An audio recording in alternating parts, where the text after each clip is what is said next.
বগুড়ায় একসঙ্গে জন্ম নেওয়া 4 ছেলের সন্তান সুস্থ আছে। রোববার তাদের নাম রাখা হয়েছে মোহাম্মদ, আহমদ, ওমর ও রহমান। সৌদি প্রবাসী বাবা শরীফুল ইসলামের অবর্তমানে হাসপাতালে চিকিৎসাধীন মা জান্নাতি আক্তার সদ্য ভূমিষ্ঠ 4 সন্তানের এই নাম রাখেন। প্রথম সন্তান জন্মের 8 বছর পর গত শুক্রবার রাতে বগুড়ার TMSS মেডিকেল কলেজ ও রফাতুল্লাহ কমিউনিটি হাসপাতালে একসঙ্গে 4 নবজাতকের জন্ম দেন জান্নাতি আক্তার। তিনি জেলার দুপচাচিয়া উপজেলার সাহারপুকুর গ্রামের সৌদি প্রবাসী শরীফুল ইসলামের স্ত্রী। এ দম্পতির 8 বছরের একটি ছেলে আছে।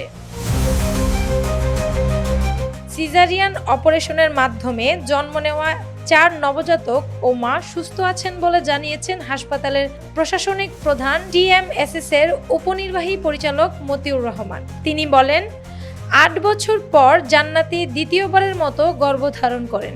গত শুক্রবার অস্ত্রোপচারের মাধ্যমে একসঙ্গে 4 সন্তানের জন্ম দেন।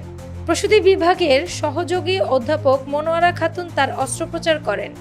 বর্তমানে মা ও 4 সন্তান হাসপাতালে নিবিড় তত্ত্বাবধানে আছে।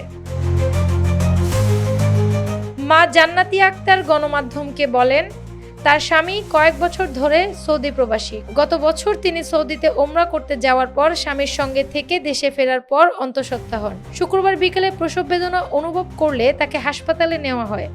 রাতে অস্ত্রোপচারের পর 4টি ছেলে সন্তানের জন্ম হয়। আজ তাদের নাম রাখেন মোহাম্মদ বিন শরীফুল, আহমেদ বিন শরীফুল, ওমর বিন শরীফুল ও রহমান বিন শরীফুল। একসঙ্গে 4 ছেলে সন্তান জন্ম নেওয়ার খবরে উচ্ছ্বাসিত সৌদি প্রবাসী বাবা। ভিডিও কলে তিনি ছেলেদের মুখ দেখে আনন্দে আত্মহারা।